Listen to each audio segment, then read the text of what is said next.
Somos Otros Entregables Podcast, dos arquitectas que difundimos lo raro, lo diferente y lo invisible del quehacer arquitectónico. Cuestiona con nosotras las prácticas tradicionales de la arquitectura y ampliamos la perspectiva más allá de planos y maquetas. Sé parte de la conversación en Otros Entregables Podcast. Hola, bienvenidos a un nuevo capítulo de Otros Entregables Podcast. En esta ocasión tenemos un capítulo que es una conversación con una persona que hace algún tiempo estamos tratando de coordinar y no logramos, siempre pasaba algo de nuestra parte o lo que sea, hasta que finalmente estamos aquí ya sentados grabando. Es William Brinkman Clark, docente, entiendo que de tiempo completo de la Facultad de Arquitectura. Correcto. Y va a ser una conversación centrada en gran parte, inicialmente, no sabemos cómo va a seguir más adelante, en podcast como entregable de arquitectura. Entonces nos gustaría dejarte a ti, William, que te presentes como te gustaría presentarte, tal vez de manera un poco más extensa. No, creo que está muy bien. William Brinkman Clark, académico de tiempo completo de la Facultad de Arquitectura. Con eso. Perfecto. Tengo un par de libros por ahí. Ajá. Tengo el podcast de Banal. Y pues ya. Bueno, pues hola a todas, todos y todes que nos están escuchando. William, bienvenido. Cami, qué bueno que otra vez te veo por acá. Y bueno, William, como te comentamos, pues siempre nos gusta iniciar las conversaciones con la pregunta de cajón, que es si te consideras o no arquitecto. A ver, es difícil porque estudié arquitectura. Ya vamos a aprovechar, ¿no? Ya te cuento aquí toda mi vida. Estudié arquitectura y saliendo de arquitectura ejercí como arquitecto, como tradicionalmente se ejerce la arquitectura. Entonces, un compañero mío de la carrera y yo pusimos un pequeño despacho y nos dedicábamos a hacer desarrollo inmobiliario. Y estuve más o menos 5 años haciendo eso. Y la verdad es que en retrospectiva te puedo decir que no me gustaba nada. En ese momento no sé si sabía bien que me gustaba o no me gustaba, pero tuve la suerte, y voy a decir suerte porque para mí fue suerte, pero para muchas personas no, hay que hacer esa acotación, de que pegó la crisis del 2007, 2008, aquí. Entonces cuando pega la crisis, pues obviamente el despacho se para por completo y yo pensaba que ahí me iba a quedar el resto de mi vida, ¿no? Haciendo eso. Entonces, en esa como pausa regreso a estudiar una maestría. Y cuando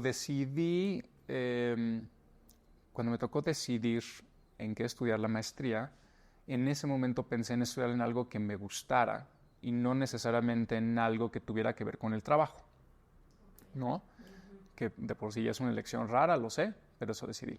Entonces me metí a estudiar la maestría en Historia. Y resultó que la maestría en Historia no era en Historia. Tenían que publicitarla como maestría en Historia porque si no nadie se metía.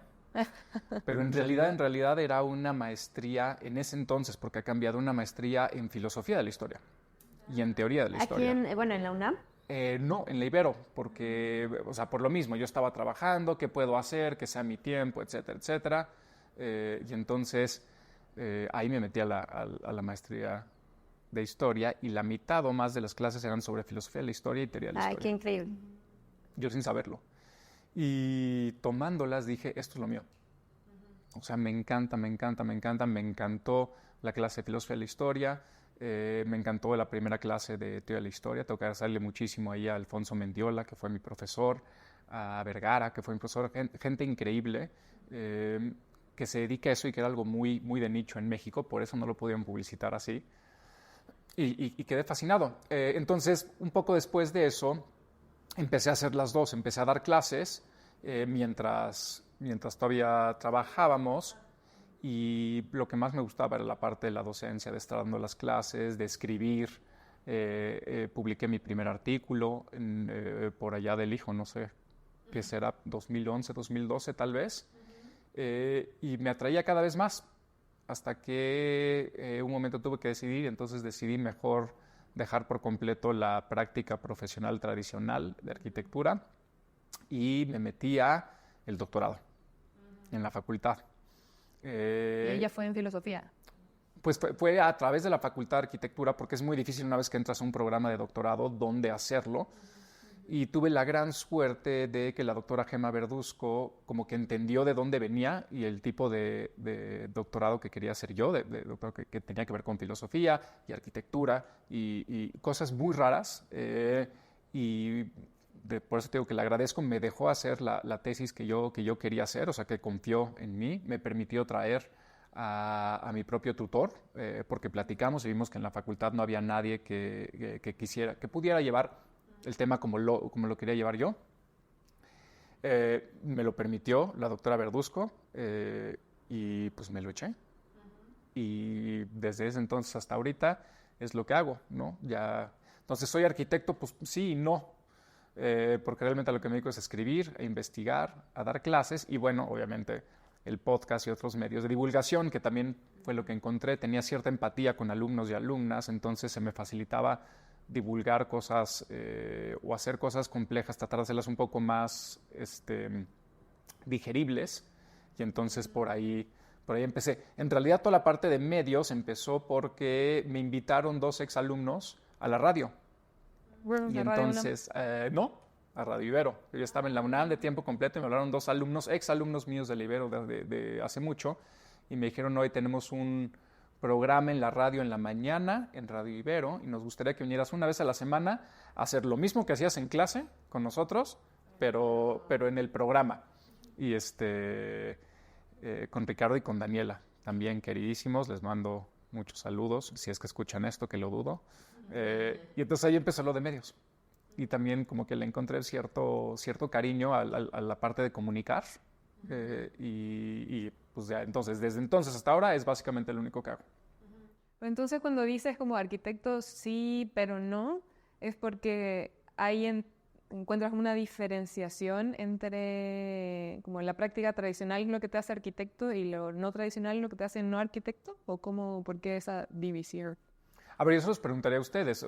¿Qué pasa cuando, me imagino que las 2 estudian arquitectura, ¿no? ¿Sí? Entonces, si tú estás en una fiesta o lo que sea y te preguntan, oye, ¿qué eres? ¿O qué estudiaste? Te preguntan más qué estudiaste, ¿no? Oye, ¿qué estudiaste? Ajá, ¿qué estudiaste? O Sí. ¿qué haces? ¿Qué haces? ¿Qué Dices, haces? soy arquitecta. Hay un imaginario muy común de lo que haces, ¿no? Sí. Sí. Entonces, o sea, sí en nuestro imaginario existe una figura o una forma de lo que es ser arquitecto o arquitecta que se asume si dices soy arquitecto o arquitecta. Y entonces, de acuerdo a eso, por supuesto que no lo soy, ¿no?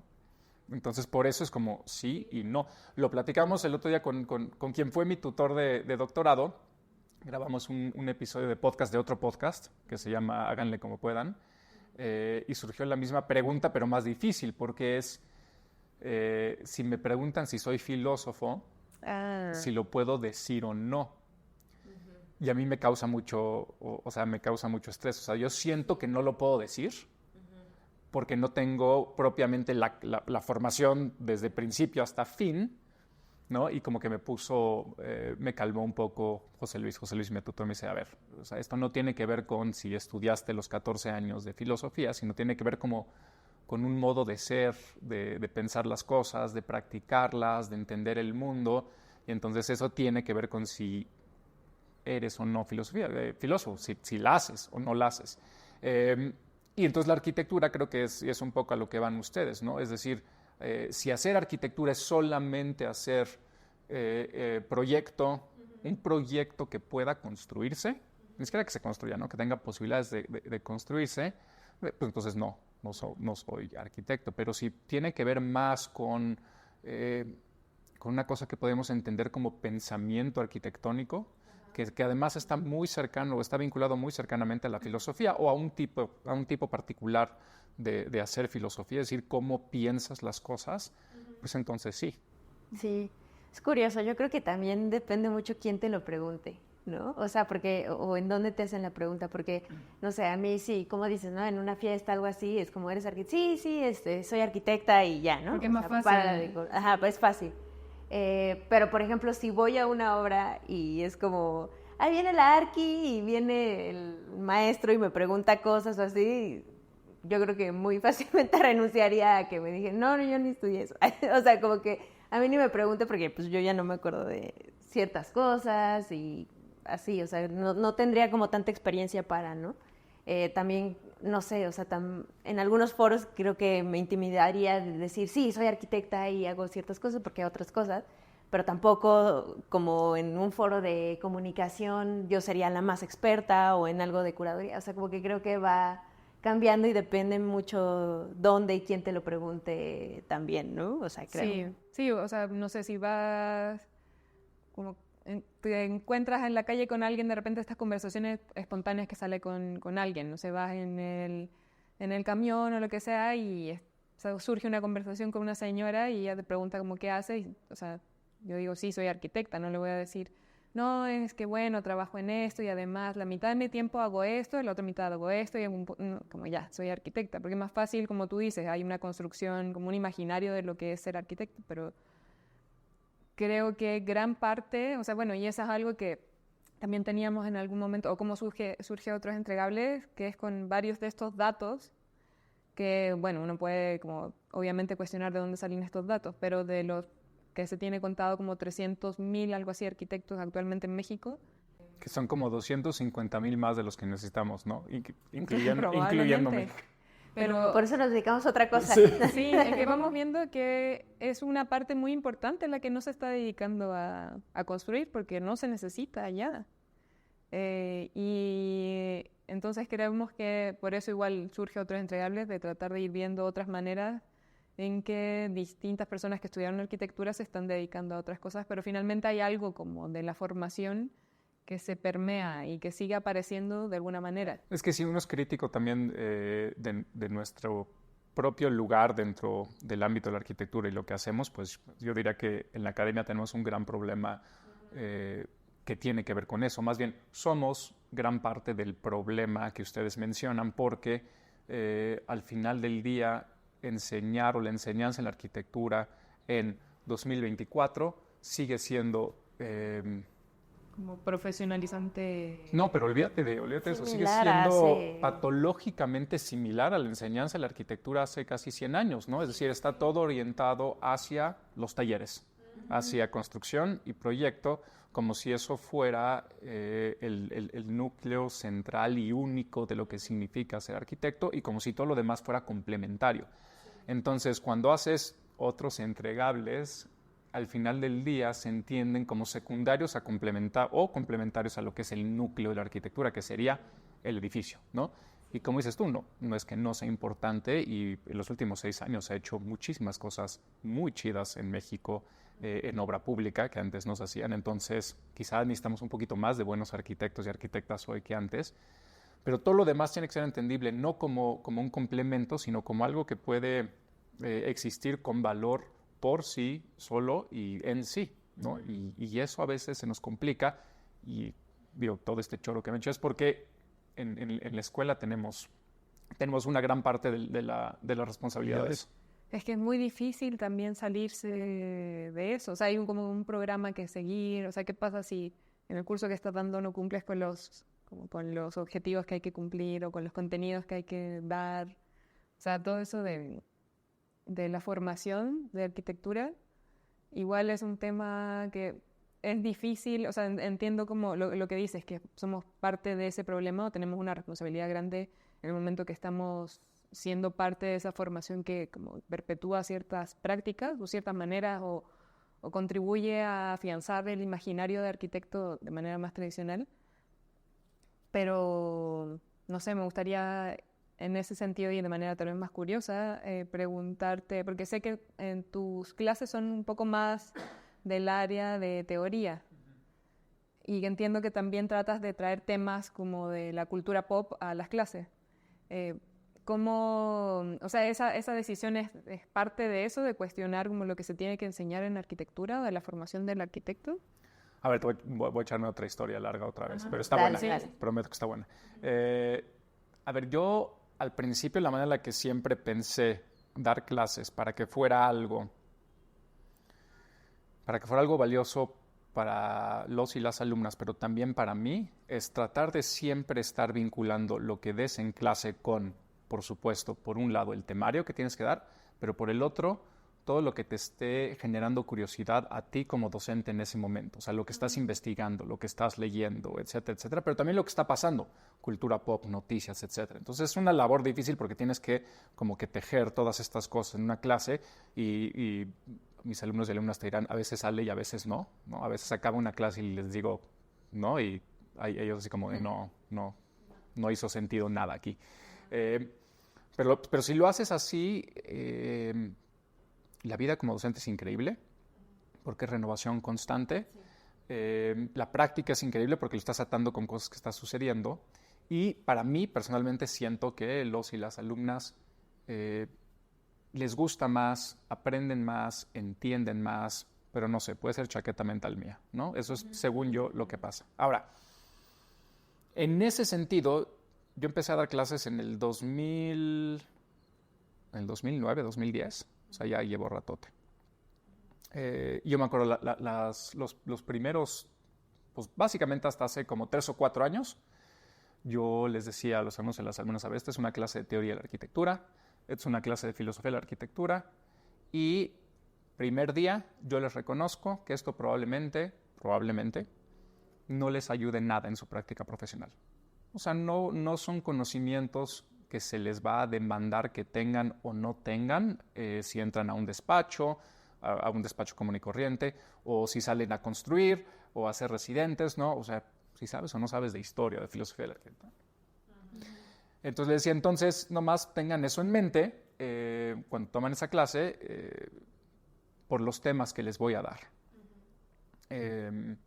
Hasta hace 3 años. Y entonces ahora lo que les digo a los de primer semestre y al principio de todas las clases es exactamente lo opuesto. Les digo, probablemente en el futuro las únicas clases que les sirvan en su desarrollo profesional van a ser las de filosofía, las de historia y las de teoría. ¿Por qué? ¿Qué cambió la inteligencia artificial? ¿Sí? Es decir, todas estas cosas sobre las cuales está construido el core del currículum en arquitectura, en cualquier lugar, en la facultad, en las facultades de las universidades del Estado, etcétera, etcétera, están orientadas a enseñarles las técnicas necesarias para los y las arquitectas para que puedan salir y construir, diseñar, que no se te caiga el edificio, que sepas de precios, de costos, que sepas de procesos, etcétera, etcétera. Es decir, cosas matematizables, técnicas. Y era muy importante tener esos conocimientos como profesionista si tenías tu título de arquitecto o arquitecta. Pues bueno, eso ya lo puede hacer la inteligencia artificial mejor que tú, ya. Lo puede hacer más rápido que tú. La inteligencia artificial no se va a huelga, no se enferma, ¿no? Entonces ya están empezando a salir programas que te pueden hacer del principio a fin un diseño que esté adecuado al sitio, a la legislación del lugar en el que está ese sitio, es decir, de la entidad política en la que está en este sitio, que te dé los costos, que te dé los materiales, etcétera, etcétera. Entonces, ¿qué es lo único que te queda como ser humano en contra de esa máquina que más va a estar poniéndose más cabrona cada vez? El gusto.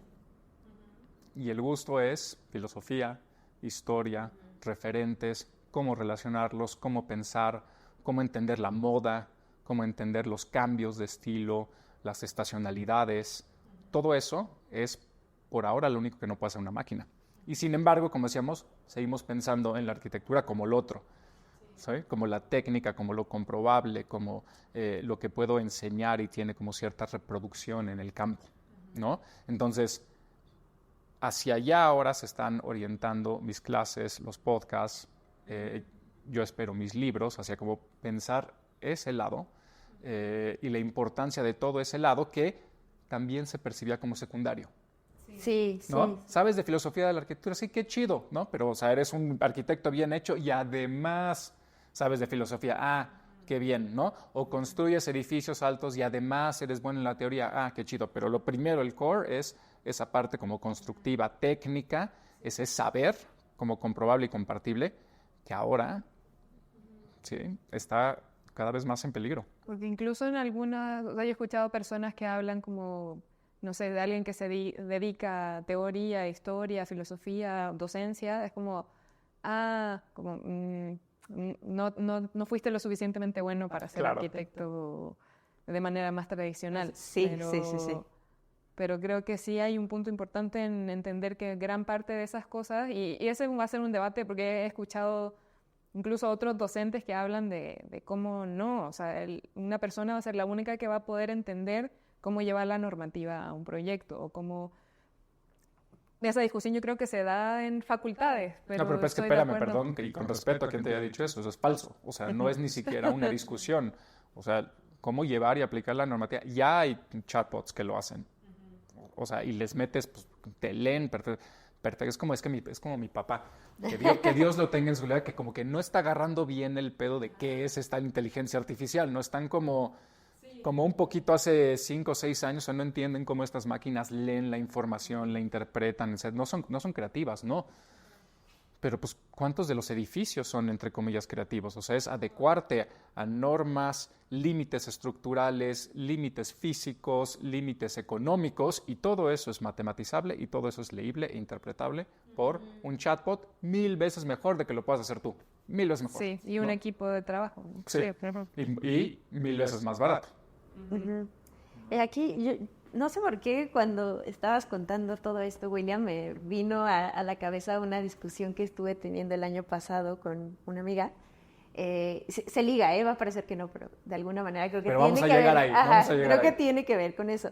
El año pasado hubo como una huelga, según yo, es que no me acuerdo de qué era, pero fue en la Facultad de Arquitectura de la UNAM, en donde estaban haciendo como una manifestación en contra de un megaproyecto, ¿no? Entonces, como que nos salió en redes sociales como de, están haciendo esto, y mi postura era, qué increíble que lo están haciendo, o sea, como que al final de cuentas se están cuestionando por qué como arquitectos estamos construyendo este tipo de proyectos, y su postura era, no, yo creo que no es el lugar, la facultad para hablar de eso, o sea, si realmente querían que su punto de vista fuera escuchado algo así, tuvieron que haber ido a una instancia de gobierno donde realmente ahí sí se pueden hacer cambios de ese proyecto, ¿no? Pero aquí vienen a la escuela de arquitectura y ¿qué? ¿No? Y yo digamos, mi punto era mucho de, es que hay que pensar, o sea, como que creo que, y es cuando creo que se conecta con lo que dices, ¿no? O sea, al final de cuentas, creo que la filosofía también de alguna manera como que moldea este pensamiento crítico, o es pensamiento crítico de por qué hacemos lo que hacemos, sino en la escuela nada más te enseñan a producir, ¿no? O si algunas clases como te enseñan a pensar, pero creo que son las menos. Creo que somos parte de un sistema y entonces nada más como que obedeces, y cuando sales a trabajar te conflictúa. A mí me conflictúa todo el tiempo, ¿no? El tener ciertos pensamientos de, no, pues es que ser parte de esto, tal vez de un tema inmobiliario, pues no es lo más ético, o no es lo mejor para esa comunidad, o estamos despojando cierta comunidad o lo que sea.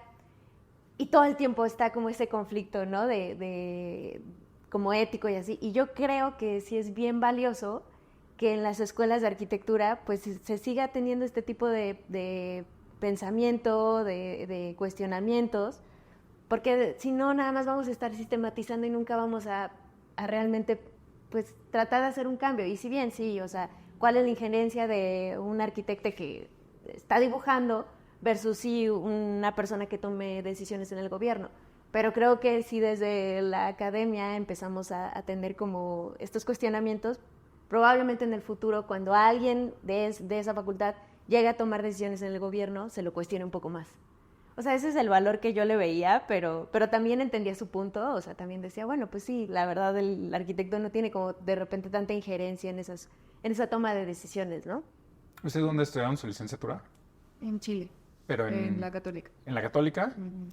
Y yo en La Salle. En La Salle, ok, ambas privadas. Sí, que en Chile está esta cosa que no hay universidad pública. Exacto, realmente, sí. Es que, a ver, yo creo que de lo que platicas, Cari, hay como 2 puntos. El primero es el lugar de la universidad en todo esto. Uh-huh. Entonces, ahí tenemos un problema que es, por un lado, filosófico y por otro lado, histórico. Primero, el problema filosófico es que se nos olvida a veces cuál es el papel de una universidad per se. Y el papel de una universidad per se, como dices tú, es generar conocimiento, generar pensamiento y, por lo tanto, crear las mentes propicias para generar y pensar, ¿no? Mentes pensantes, ¿no? Ya sabes que pensamiento crítico, mentes pensantes.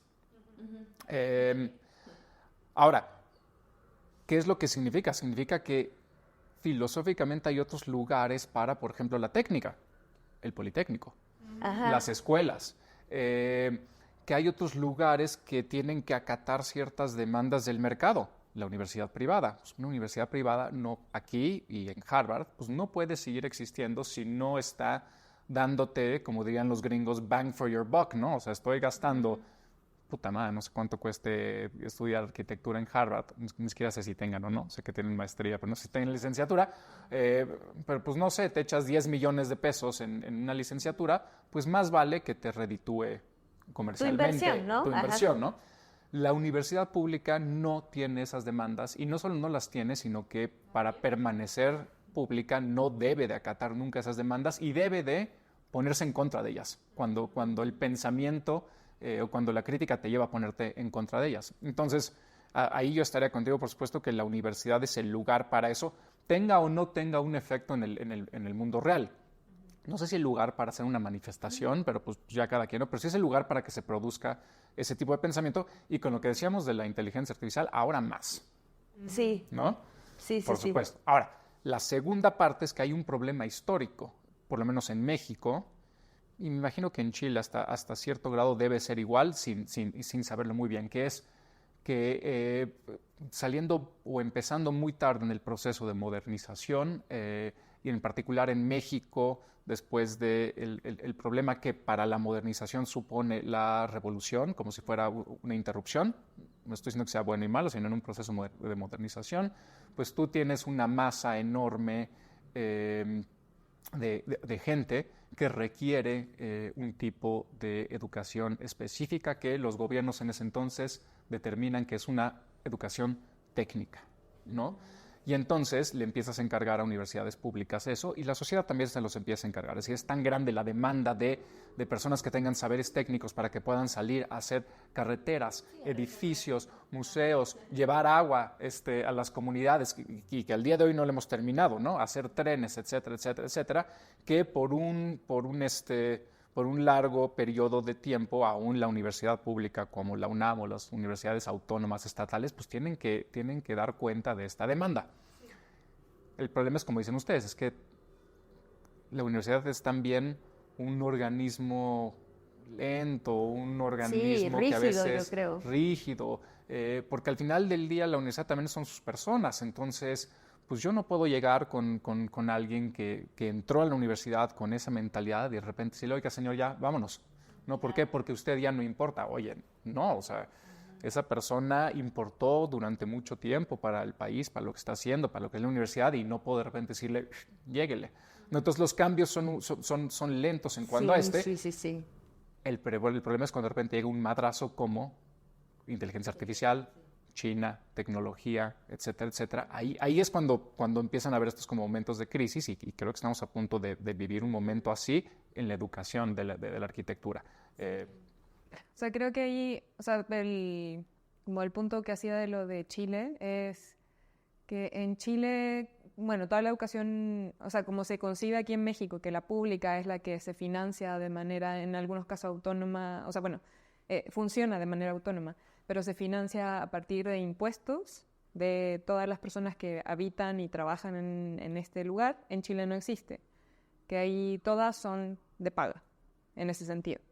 Pero sí hay universidades con vocación pública y universidades que no definen como vocación privada, pero sí no tienen vocación pública. Entonces, por ejemplo, la Católica suena complejo, suena... Sí.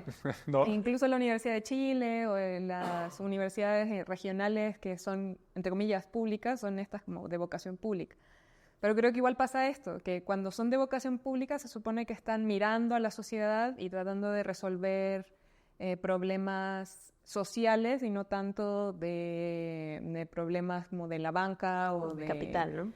Sí, pero entiendo que aquí en México especialmente, por lo que he estado viendo en estas universidades públicas, que por ejemplo yo doy clases en la UAM, es esto de especialmente estar en una zona de la ciudad que tiene que, la universidad y los estudiantes, profesores, todos tienen que estar resolviendo problemas sociales del entorno donde están insertos.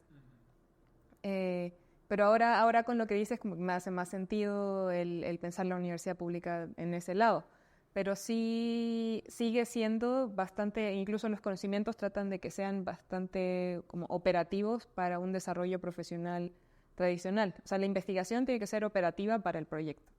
La teoría tiene que ser también operativa para que efectivamente a ellos les resuelva o les ayude a resolver el proyecto, pero no como para estar pensando en otras cosas. Y creo que este momento sí está pasando lo que dices, que está... bueno, lo de las crisis igual siempre pasa cada cierto tiempo y uno cree que siempre está en crisis, pero sí, actualmente con la inteligencia artificial es un desafío. Pero ahí también quería volver a lo de la pregunta de cómo estas clases o de traer otros temas a los intereses como de la formación, que no sea necesariamente algo súper arquitectónico o profesional.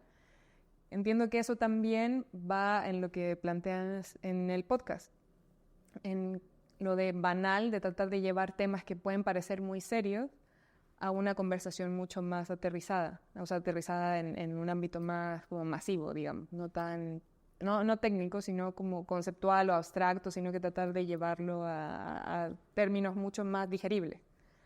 Ese interés del podcast nace entonces con todo este interés que vienes ligando con la docencia. El podcast, de hecho, nace como tarea. Okay.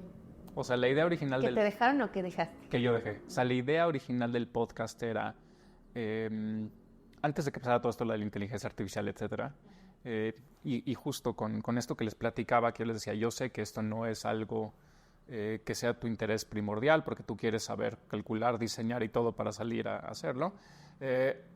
Entonces, empecé a pensar en cómo hacer productos para dejarles de tarea que sí hicieran la tarea. Pues porque ¿qué es lo que dejas en una clase de teoría y filosofía? Lecturas. ¿Quién lee? Nadie. O sea, bueno, siempre leían uno o dos, pero pues no puede ser ese profesor el que dice, qué bueno que tú sí leíste y entonces vamos a seguir todos con la lectura, que nadie la hizo, pero como de castigo a los demás, y las dos personas que sí lo hicieron, muy bien por ustedes. ¿No? Es antipedagógico y en particular las demandas de la carrera de arquitectura hacen que leer pase a un segundo plano, a un tercer plano. Son demandas muy intensivas de tiempo y muy intensivas de labor manual. Entonces, incluso, y yo lo platicaba mucho con alumnos y alumnas, incluso si te sobra tiempo después de la enorme demanda de manufactura que requiere una entrega o lo que sea, es muy difícil que luego utilices ese tiempo para leer. Y si sí lo utilizas para leer, es muy difícil que la lectura se aproveche. Bueno.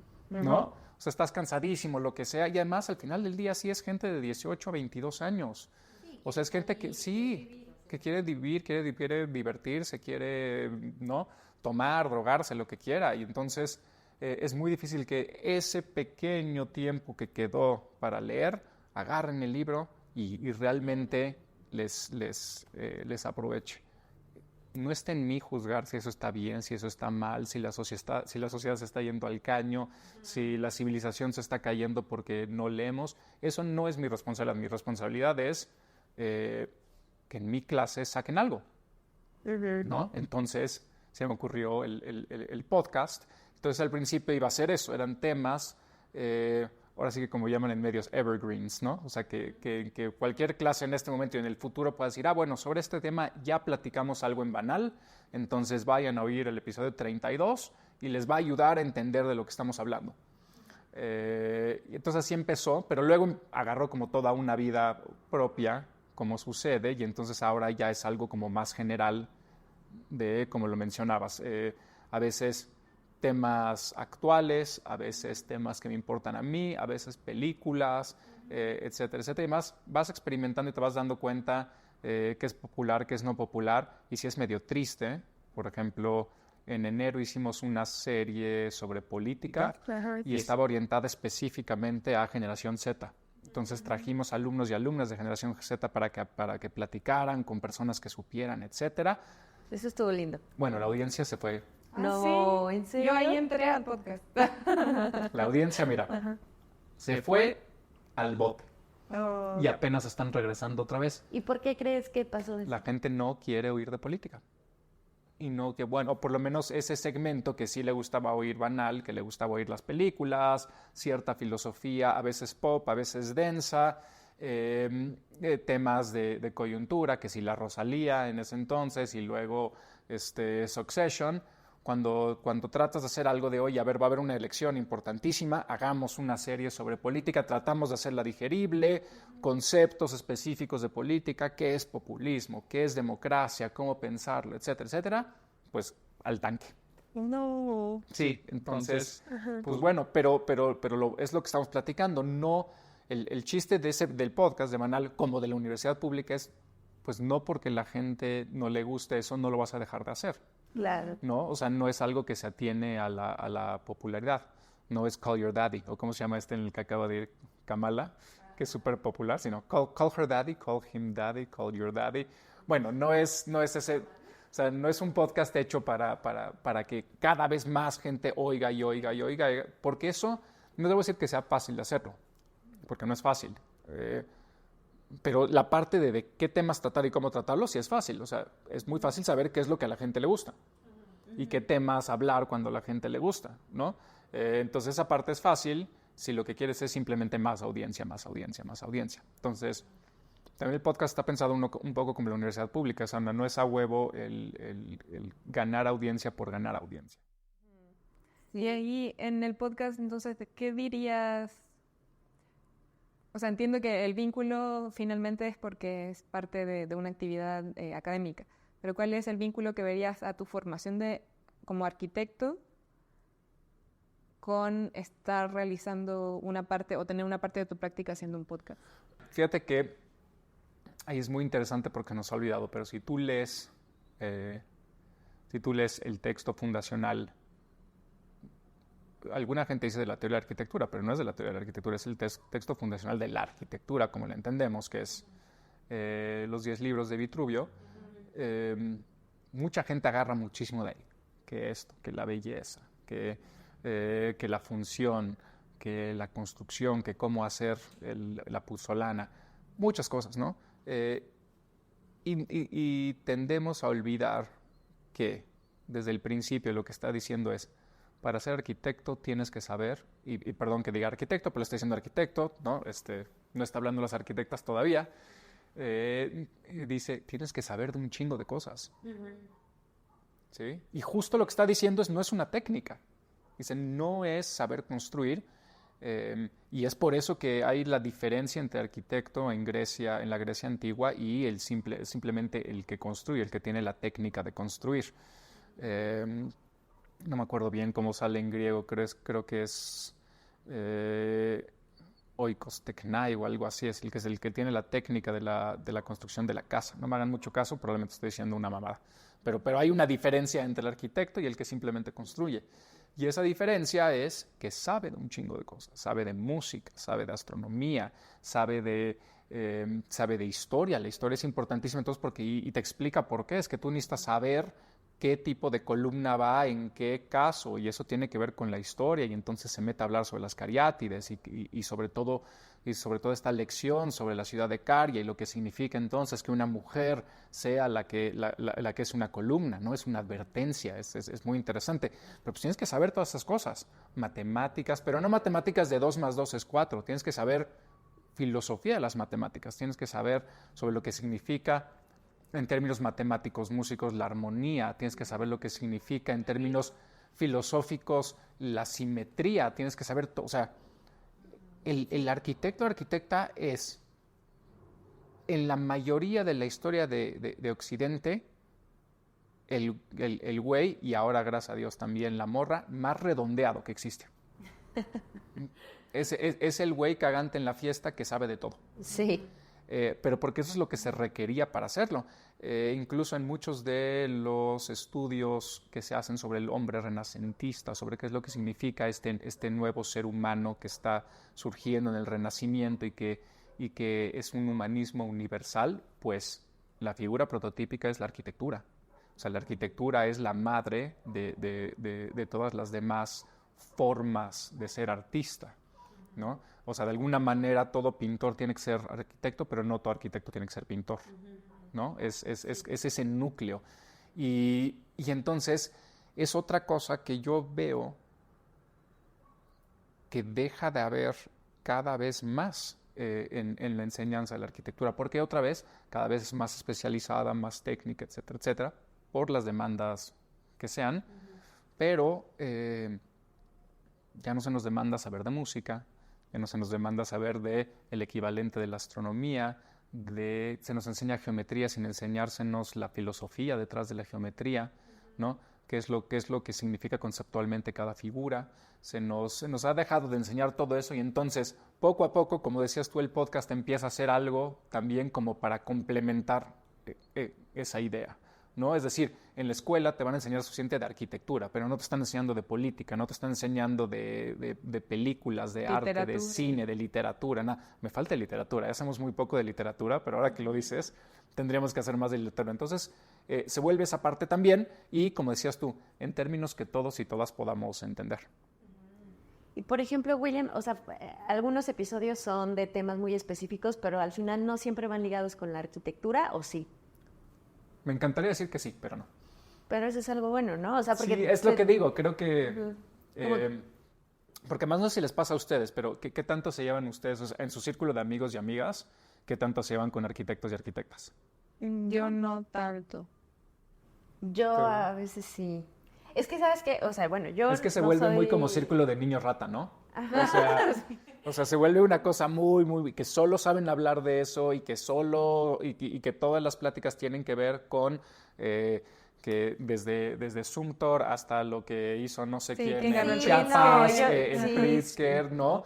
Y es una cosa muy así de en su esquinita, en la fiesta, hablando de solo eso y nadie entiende y todos vestidos de negro. Sí, la verdad, ¿no? Sí.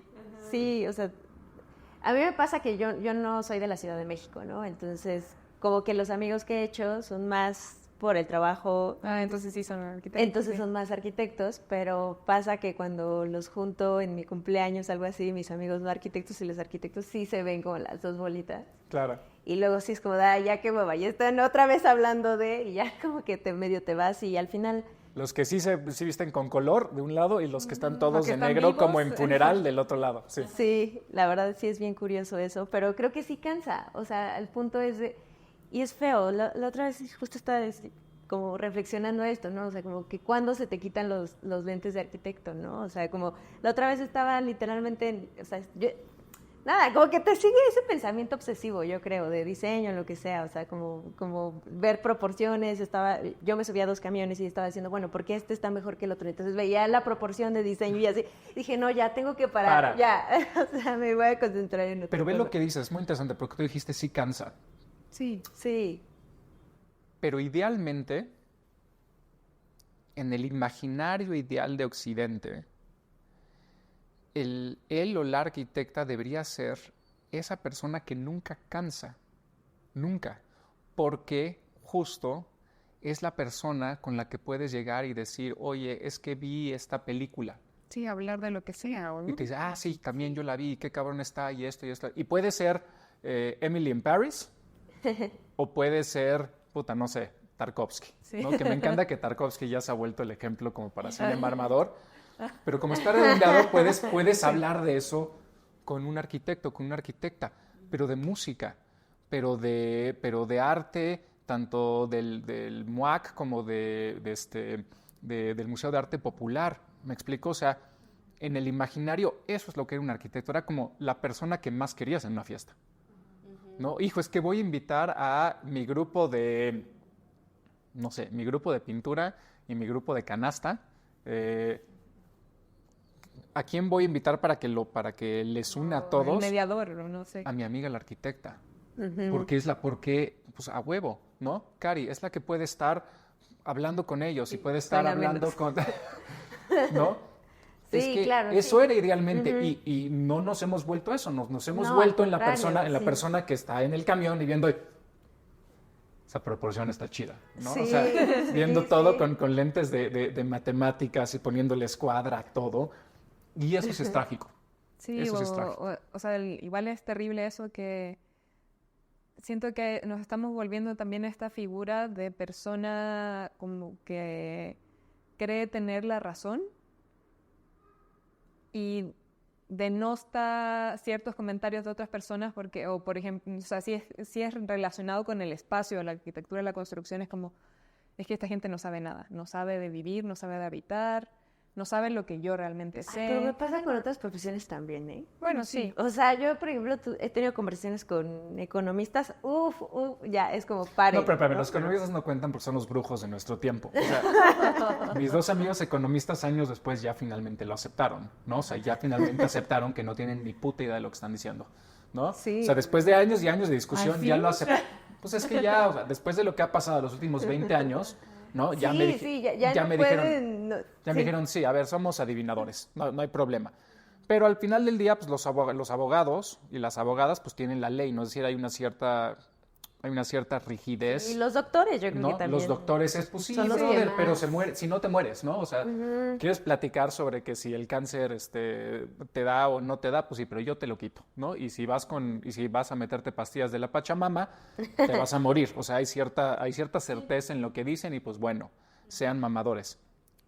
Los y las arquitectas no debemos de tener esa perspectiva.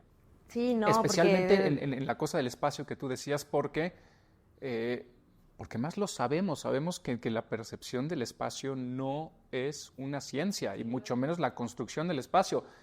Y muchas cosas que luego les platicaré sobre mi siguiente libro, si me invitan en unos años cuando salga, pero actuamos como si sí. Yo siempre les digo a mis alumnos, pónganse a pensar que el 90% de las personas que vea CU les va a parecer espantoso.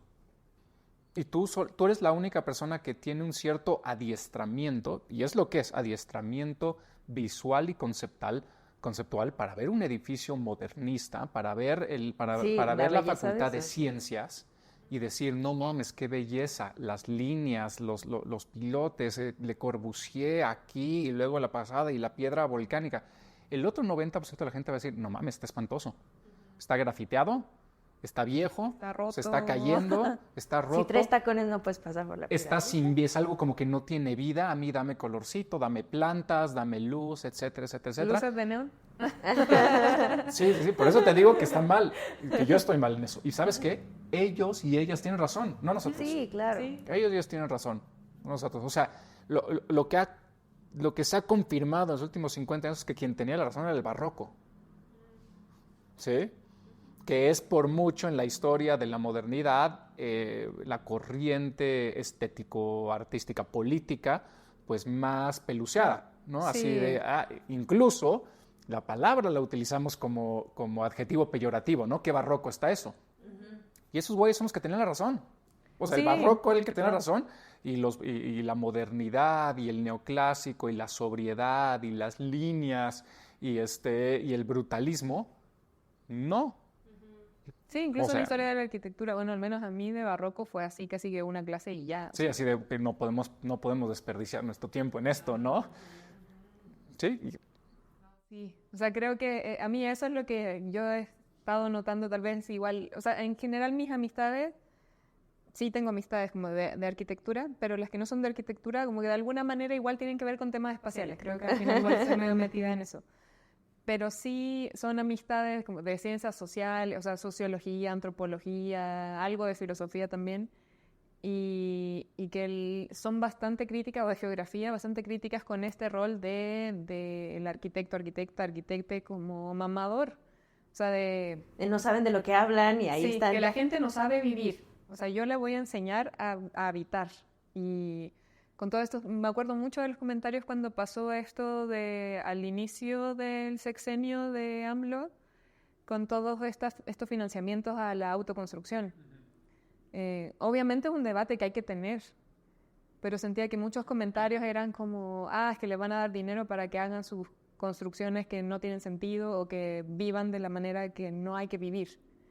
cuando, si bien es un debate, o sea, obviamente hay que tener ese debate, pero no como de una perspectiva de que yo sé lo que es lo correcto y tú no sabes nada, porque como tú dices, sabemos que la manera de habitar no es necesariamente una ciencia, o sea, no es una ciencia dura, es algo que tiene que ver con muchas otras redes, muchas otras disciplinas y con muchas personas involucradas en eso. Pero más olvídate de eso, estamos convirtiendo a la arquitectura en algo muy difícil de amar, en algo muy difícil de ser objeto de pasión. O sea, realmente cuando tú lo ves entre alumnos y alumnas es muy difícil encontrar un alumno o una alumna que se apasione verdaderamente por la arquitectura. Algo que antes quizá no era así. Pero una pasión no intelectual.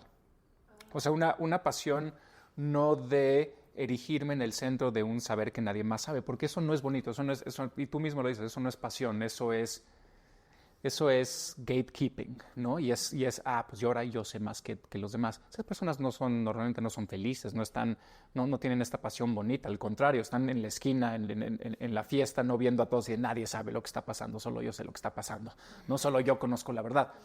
O sea, esa pasión comunicable, ¿no? La estamos perdiendo, o sea, porque lo que tienes que hacer es tener esta posibilidad de estar con alguien que no sea arquitecto o arquitecta y poder comunicarle la belleza de lo que sea, la belleza de lo que haces, la belleza de lo que percibes, la belleza de un espacio, porque además, como tú decías, lo que está apasionando a la gente, lo que apasiona a la mayoría, nosotros lo vemos hacia abajo, ¿no? En lugar de encontrar ese punto de conexión, lo vemos hacia abajo y decimos, ya sea o no es arquitectura, o es una mierda, o está mal hecho, o cómo es posible que estén haciendo esto, solo yo sé qué tan mal está todo esto. Eso no es pasión, eso es al revés, eso es tristeza. Spinoza lo llamaría así, Spinoza lo llamaría algo que te procura tristeza, ¿no? Saber algo que nadie más sabe, que además es un delirio, porque como tú decías, no es como si supieras matemáticas, eso causa tristeza, ¿no? Porque no te permite formar ningún tipo de vínculo con nadie, no te permite formar vínculos amorosos, no te permite formar vínculos pasionales, no te permite... ¿Cuáles son las palabras que estamos buscando? Empatía, amistad, puntos de encuentro, conocimiento compartido, ¿sí? No te permite compartir nada ni relacionarte con nadie ni con nada. Eso se llama tristeza. Sí. Estamos creando gente triste. Igual ahí estaba pensando en Banal, que, o sea, como te decía, yo entré más al podcast, o sea, así como de escucharlo cada 2 semanas con los capítulos de política. Pero ahora ya vi que volvieron a esto de las películas y he ido en algunos capítulos puntuales anteriores, como el de los Whitexicans, y no sé si es por eso, porque me falta todo ese background de más capítulos, pero no invitas a muchos arquitectos, ¿sí? Casi ninguno. Ha ido Arturo. Tengo ganas de invitar a Gaby y a Loreta, a Bela Carrillo y a Loreta Castro, porque colabora con ellas en Estudio RX, que es un seminario de titulación muy bonito. Y quiero invitarlas. Llevo años queriendo invitarlas. El problema es que están tan ocupadas en su vida que no han podido ir, porque quiero que hablen de obra pública, porque Loreta y Gaby, por ejemplo, tienen un concepto de lo que es hacer espacio público y obra pública que desde mi perspectiva viene desde ese lugar, viene desde un lugar de amistad, de empatía, de pasión, pero de la buena, de amor, es decir, de crear este tipo de espacios que lo que produzcan son no sentimientos de tristeza, sino sentimientos de alegría. O sea, para mí, hoy no estoy poniendo palabras en su boca, no crean, o sea, para mí la práctica de ellas dos es una práctica muy alegre. O sea, lo que hacen siempre tiene que ver con alegría y además creo que es algo que transmiten muy bien a los alumnos y a las alumnas del seminario. Entonces a ellas las he querido invitar, pero, y Arturo porque es mi buen amigo y hace cosas increíbles, pero es que también es lo mismo que platicamos, pues como dirían los gringos, que la mayoría de los arquitectos y las arquitectas son downers. O sea, si las invitas te dan para abajo, es un pinche bajón, ¿o no? Porque todo está mal, porque pinche país mal hecho, porque yo soy el único que hago las cosas bien y no es posible que no confíen en mí y mira esa mierda y mira esa otra mierda y cómo es Son todos posible. amigos, Además, entre ellos. no mames, es que es un bajón. Sí. Güey, es un bajón, Sí, es entonces verdad. a veces Sí. tienes que evitarlo. Sí, sí, sí. De hecho, digo, yo tengo esta observación de que mis amigos que se dedican más a temas de finanzas, administración de empresas o cosas así, se cuestionan mucho como, ¿pero por qué les pagan tan poco? Y se la pasa, o sea, no tienen Y no tienen vida. vida, o sea, se las pasan trabajando de malas, como así, y lo dan todo, es que es amor al arte. O sea, como que tienen esa visión de nosotros, ¿no? Pero justo ahorita que te estaba escuchando, me estaba cuestionando, ¿es amor al arte o es como de alguna Como pertenecer a un secta? club. Ajá. No, es amor al arte, pero yo diría qué tipo de arte. A mí me parece, de pura casualidad han leído un libro que se llama El Manantial, Yo no. ¿no? Por mucho tiempo el manantial de una filósofa que no le tengo predilección para nada porque es muy de derecha, se llama Ayn Rand. Por mucho tiempo el manantial fue el manual de lo que significa ser arquitecto o arquitecta. Y tiene que ver con Howard Rourke, que es un arquitecto torturado, fiel a sus ideales, que justamente él sabe mejor que todo el mundo que la arquitectura debe ser arquitectura modernista, Órale. ¿no? Y está tan aferrado a su absoluta certeza de lo que es el bien, que es la arquitectura modernista, que está dispuesto a hacer lo que sea porque se logre y estar dispuesto a hacer lo que sea por defenderlo. Entonces, spoiler, si van a leer El Manantial, pongan pausa ahorita y adelántenlo 15 minutos, logra construir un edificio modernista y cuando lo van a derribar, y cuando están a punto de cambiarlo o algo, él está dispuesto a dinamitarlo en lugar de que su Obra cambie. de que su obra cambie, ¿no? Entonces, o sea, amor al arte sí, pero amor a ese tipo de arte, o sea, Sí. a un arte que significa verdad, o sea, un arte que está asociado con un ideal de verdad y que no está asociado con la comunidad o con otras personas o con él o la otro, Ay, eso sí está bien fuerte, ¿no? ¿no? Entonces, ¿con quién me caso? ¿Con quién me apasiona? Y todo es con la idea. Ahora sí que con la geometría, ¿no? Sí. Y entonces, pues sí, pasiona eso, pero entonces, ¿qué es una cosa? Es una cosa súper sola, ¿no? Es un trabajo denso, solitario, incluso cuando estás en despachos, ¿no? O sea, ustedes corríjanme si no. A mí lo que siempre me pareció muy, ¿cómo llamarlo?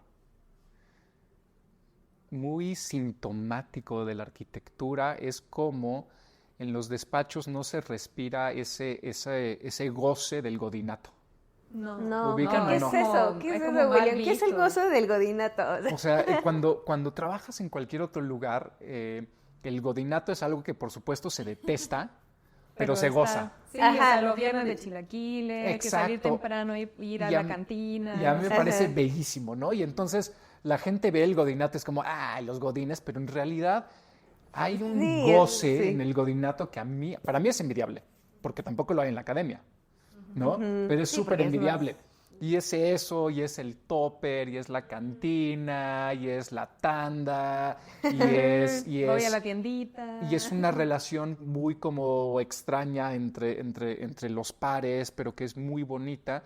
Y las situaciones laborales materiales son iguales en un despacho que en una oficina.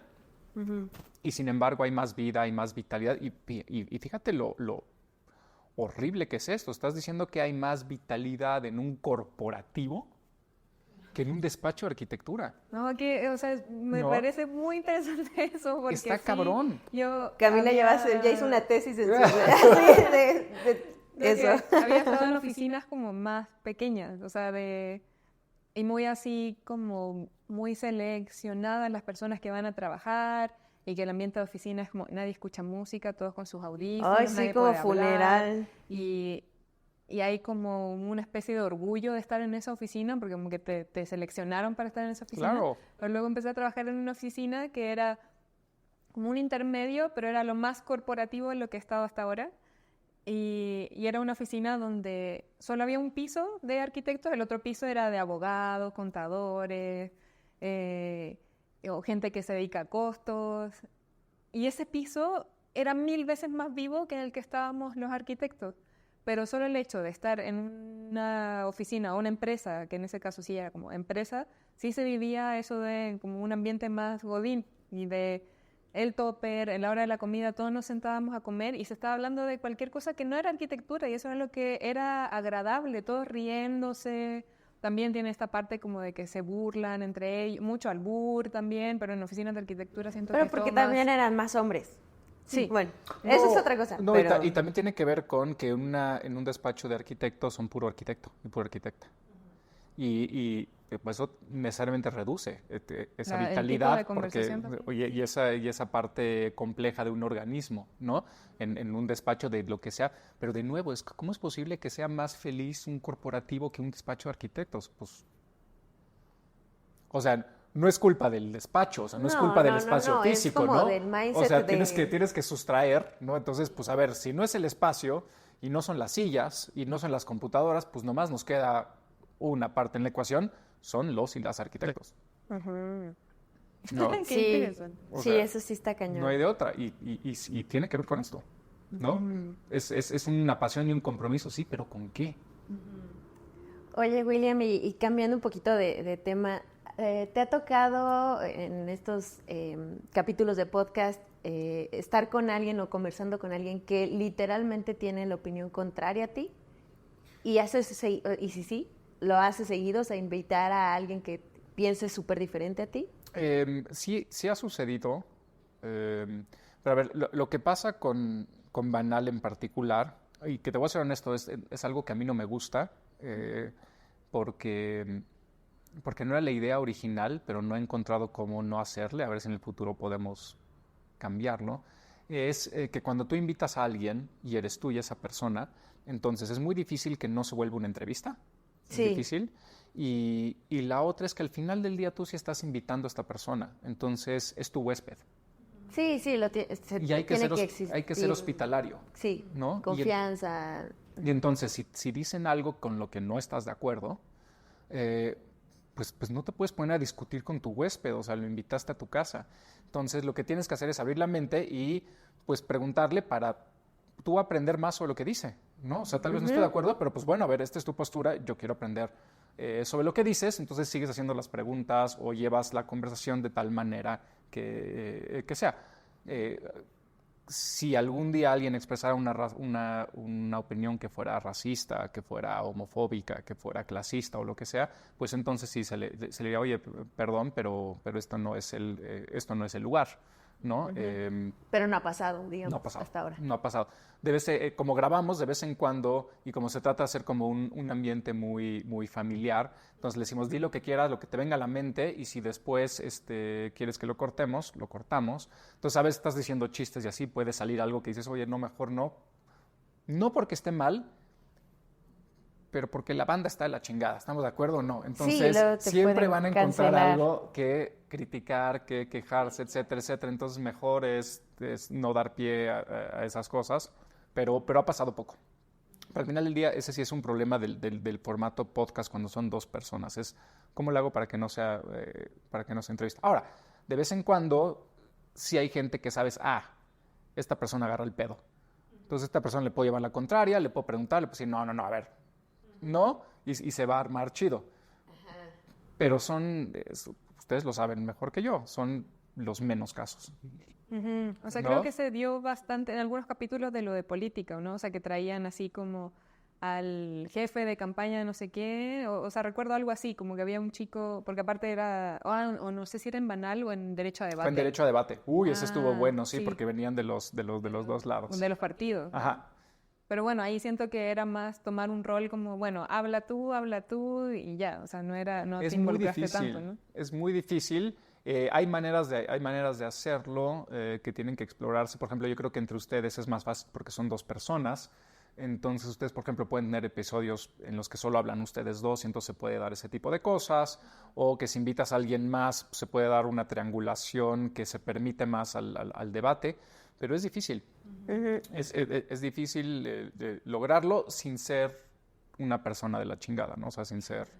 porque además eso también sabemos, eso genera contenido muy fácil, ¿no? O sea, quieres que la gente te escuche, llévale la contra a alguien, crea controversia, griten, enójense o de verdad o no, y vas a crear contenido, pero pues, de nuevo, no creo que ni ustedes ni yo estamos haciendo esto para... No es un reality show. Exacto, no es un reality show.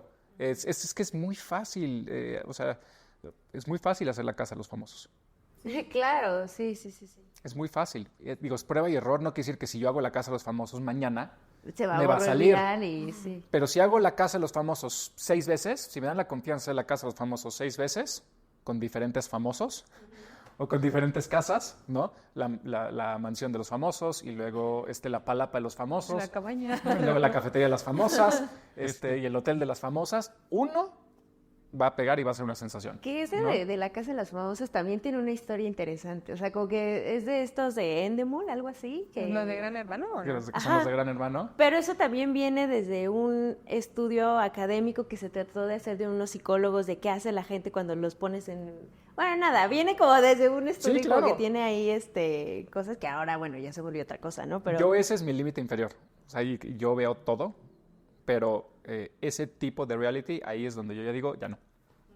Ya no. O sea, ya no quiero que tengan mi click, no quiero que se siga la discusión sobre esto. Sí, yo también soy así. Que lo estoy haciendo, pues estamos hablando de la casa de los famosos ahorita. Y también ¿no? hablamos mal de los arquitectos y nos quejamos de las cosas. Exacto. Pero sí, ahí es cuando dices no, Emily in Paris sí, casa de los famosos no. Estoy totalmente de acuerdo. ¿No? Ahora como estaba, o sea, volviendo como tal vez a lo de banal, ¿cómo vas seleccionando el contenido y también tal vez una proyección a futuro? Porque ya hay muchos temas que se han ido abordando en los muchos capítulos que llevan. ¿Cómo se te ocurren nuevos temas? ¿Cómo van a seguir surgiendo nuevos temas? ¿Es por estar completamente abierto a lo que dices de estar tomando Emily in Paris y viendo la película de acá y hablando con tal persona y conociendo a esta otra y escuchando una canción? ¿O de dónde vienen todos los temas que te llevan? Chicas, si yo supiera. Solo se te ocurre ella, pero los tienes así como apuntados para el futuro, ¿no? No, porque además tengo las clases, la escritura, etcétera, etcétera. Hay veces que 2 días antes no sé de qué vamos a grabar y pues que se te ocurra algo. Me encantaría tenerlos más planeados. Ahora, lo que trato de hacer es que sean lo más actuales posible, o sea, lo que tengan que ver mucho con temas actuales. Pero sí, a veces estás a 2 días de grabar y no... Y tengo algunos cuantos amigos y amigas que les puedo pedir que entren en Debateador Emergente, así de, oye, tengo el tiempo encima, listo que te vengas al episodio. ¿De qué hablamos? No sé. Se nos ocurre ese día, pero... Ya ¿no? veremos, sí, claro. A veces es muy fácil, porque a veces acaba de salir, por ejemplo, el episodio de Rosalía, acaba de salir el disco de Rosalía y todo el mundo está hablando de Rosalía.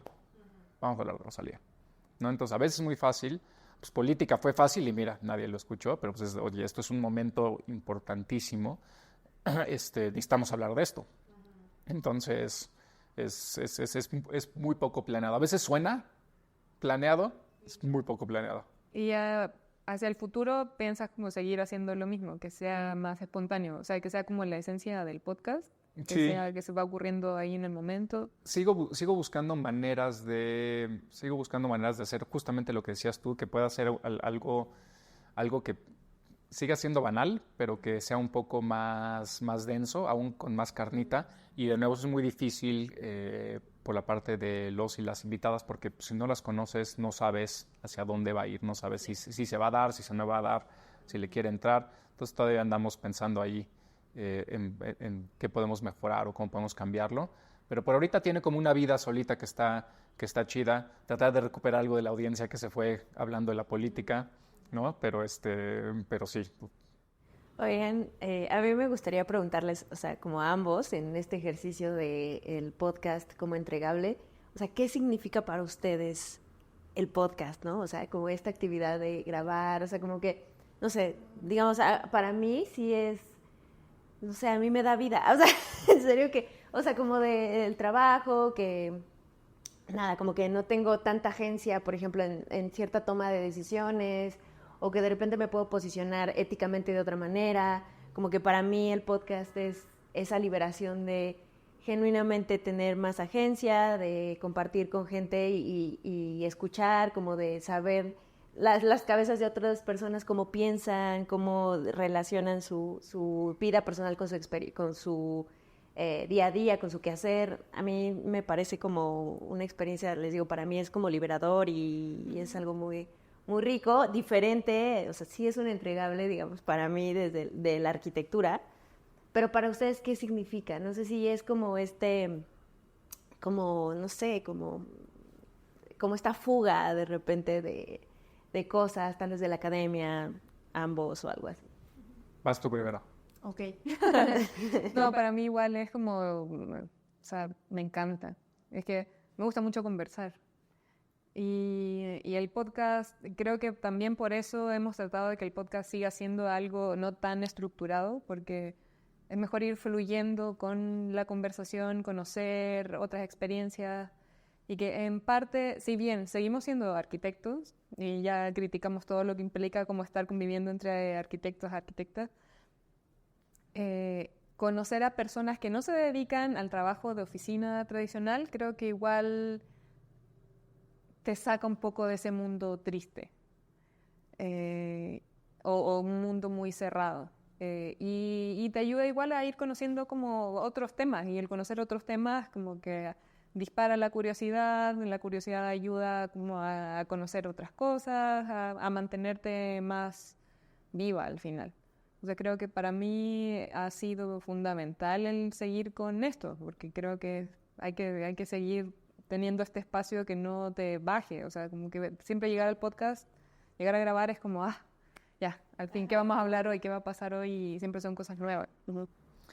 Pues fíjate que voy a decir algo que mi novia siempre me dice que no diga en público y no le voy a hacer caso. Saludos. Saludos. Me va a regañar. Que es que yo amo lo que hago. O sea, mi trabajo es espectacular. Yo voy con gusto todos los días. Lo he logrado hacer de tal manera que la paso increíble. Hasta ahorita tengo todavía, creo, cierta empatía con los alumnos y las alumnas, aunque empieza a ser más difícil cada vez por la diferencia de edades. Entonces, en esa parte, mi vida es espectacular. Y mi novia siempre me dice que no diga eso porque así como de, a ver, pinche vato blanco, no puedes ir por la vida diciendo que además tu vida es espectacular. Y creo que tiene razón ella. Pero bueno, todo eso es nomás para decir que mi podcast nunca es algo, no es un escape de nada. Pero eso casualmente, créanlo, no presenta más problemas que posibilidades. Porque, por ejemplo, yo ahorita, cuando ustedes dos platicaban sobre lo que significa para ustedes hacer podcast, me da muchísima envidia. Porque para ustedes es una cosa muy liberadora. Para ustedes es una cosa en la cual yo, si entendí bien, yo en mi ámbito de trabajo tengo ciertas limitaciones, no puedo expresarme, no puedo quizá decir lo que quiera, no puedo quizá hablar sobre problemas éticos que me molestan con lo que estoy haciendo porque necesito comer, entonces, ¿no? Primero viene la chamba y entonces tengo este espacio que me permite liberar todo eso. Y pensar. Entonces, para mí el podcast no es entonces, para mí el podcast es un poquito más de estrés. Para mí el podcast, en tanto que yo ya tengo una cierta posición en la universidad y una cierta responsabilidad, el podcast a veces es pensar en qué puedo decir y qué no puedo decir. A veces es preocuparme por ciertas cosas y me gustaría quizá poder ser más libre. Quizá lo intente ahora después de platicar esto con ustedes. Pero es eso. Entonces, casualmente, para mí el podcast es más chamba, ahora que lo dices, ¿no? Como lo dices. O sea, por cómo se planeó, porque además también le debo todo el agradecimiento del mundo a Antifaz, que son los que producen el podcast, pero pues también tienes una casa productora que te está dando la bienvenida, que está invirtiendo algo en ti, que te está diciendo, tienes este espacio. Entonces lo siento a veces un poco como una responsabilidad, como una chamba. Y quizá ahora que lo dicen, quizá le está quitando un poquito más de alegría a lo que debería de tener, ¿no? A no preocuparme, pero no sé qué tanto les pasa a ustedes, qué tanto se preocupan por lo que van a decir, porque las funen o que las cancelen. A veces sí. Sí nos preocupa, pero no es algo así que... Mi mayor preocupación del podcast no es eso. O sea, creo que más que decir, creo que a veces hay preocupación de a quién invitamos. Ajá, como que nos llegan muchos... Y yo sigo con mi dilema ético siempre, ¿eh? Luego hay gente que nos escribe y es como, bueno, sí, no, qué tema sí o qué no. O sea, como que tratamos de cuidar mucho la línea de otros entregables, ¿no? O sea, que sí sea, o sea, además de gente que sí se dedique como a otra cosa no tan tradicional, o si es tradicional, cómo le dan la vuelta o así, pero que justo no caiga en temas de clasistas, homofóbicos, o sea, como tratamos de cuidar mucho eso, ¿no? Entonces, de repente cuando nos llega ahí alguna propuesta es como, ok, pues ahí, y lo discutimos y vemos, ¿no? Entonces, creo que es más eso, ¿no? Sí, no es tanto lo que digamos, sino que es más, no vamos a invitar tal vez a alguien que tuvo una funa hace poco, porque tal vez no convivimos, o sea, si la funa va de acuerdo a lo que nosotras pensamos, no va a ser invitada esa persona, o sí, creo que es más eso, pero en cuanto a comentarios creo que no tanto, pero también igual entiendo el punto de que nuestra audiencia todavía es pequeña, no hay como... No sé, no tenemos una casa productora detrás, entonces creo que... Por si alguien está interesado. O sea, sí, estamos abiertas a ofrecimientos, pero tal vez si fuese ese caso, tal vez sí sería un poco más... O sea, yo estaría pensando más en lo que estoy diciendo. Y mi ámbito laboral es profundamente libre. Es algo de lo que yo sí me enorgullezco y creo que si le preguntas a cualquier alumno o alumna que haya pasado por mi salón, te lo va a decir, y es...